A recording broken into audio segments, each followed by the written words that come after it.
डालना चाहती है, कभी किसी के ऊपर ब्लेम लगाती है, कभी किसी के ऊपर, और कभी कहती है कि ये तो सिर्फ एक व्यक्ति का विरोध करते हैं। मैं आपको बताना चाहूंगा, हमारे लिए भाई कोई ना तो हमारे लिए प्यारा है और ना कोई हमारा दुश्मन है। हमारी लड़ाई हमारे इन कानूनों को लेकर है। इसलिए जो भाई इस प्रकार का धार्मिक प्रचार करता है उसको ये प्रचार बंद करना चाहिए, क्योंकि हमने तो संयुक्त रूप से यहाँ पर फैसला लिया हुआ है कि या तो वीरेंद्र सिंह आएगा, या उसकी पत्नी प्रेमलता आएगी, या उसका बेटा अगर विजेंद्र सिंह भी इस हल्के में आएगा तो उसका भी काले झंडों से स्वागत होगा।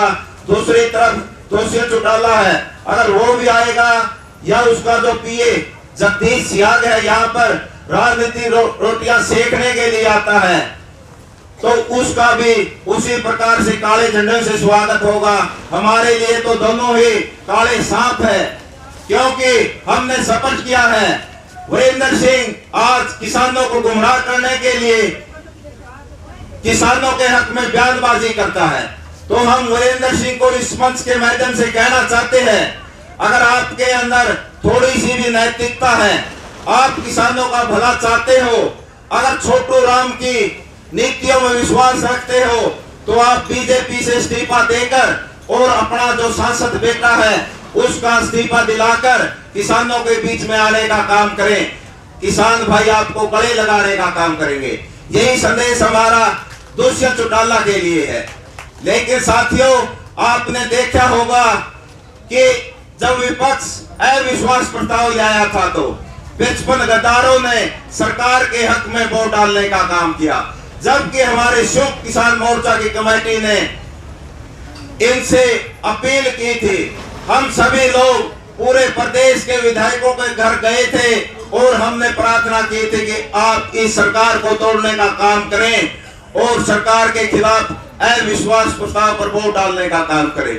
लेकिन हमारी अपील का कोई असर नहीं हुआ। किसान ने आजादी के बाद इन राजनीतिक आदमियों को वोट दिया है, और जब किसान ने पहली बार वोट मांगने की इच्छा जताई तो इन्होंने हमें धोखा देने का काम किया है। इसलिए जो ये 55 जेजेपी के बीजेपी के निर्दलीय विधायक हैं, इनको हम कहीं भी घुसने नहीं देंगे। इनका हमने सामाजिक बहिष्कार तो पहले ही किया था, अब हमने राजनीतिक और सामाजिक दोनों बहिष्कार किया हुआ है। इसलिए इस मंच के माध्यम से हम इनको चेतावनी देते हैं कि चाहे बीजेपी का या जेजेपी का कोई एमपी हो या एमएलए हो या इनका कोई भी पदाधिकारी हो, उनको हम यहाँ पर राजनीति नहीं करने देंगे। पूरे हरियाणा के अंदर इनका काले झंडों से और डंडों से स्वागत करेंगे।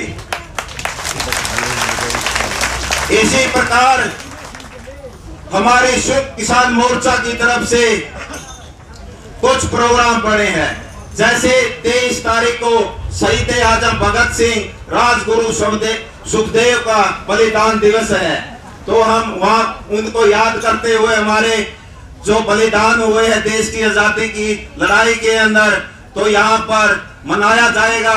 इसलिए मैं सभी से प्रार्थना करूंगा कि आप जो हमें कामों की ड्यूटी लगाई हुई है पूरे हफ्ते की, उसको 23 तारीख को भूलना पड़ेगा और सभी ने 23 तारीख को ज्यादा से ज्यादा संख्या में यहाँ पहुंचने का काम करना पड़ेगा। ये मेरा संदेश महिला शक्ति के लिए भी है और किसान मजदूर भाइयों के लिए भी है।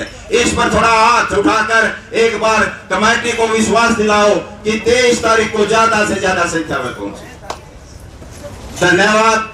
और इसी प्रकार 26 तारीख को संपूर्ण भारत बंद है, तो उसमें रेल मार्ग भी बंद होगा और सड़क मार्ग भी, तो संपूर्ण भारत बंद रहेगा।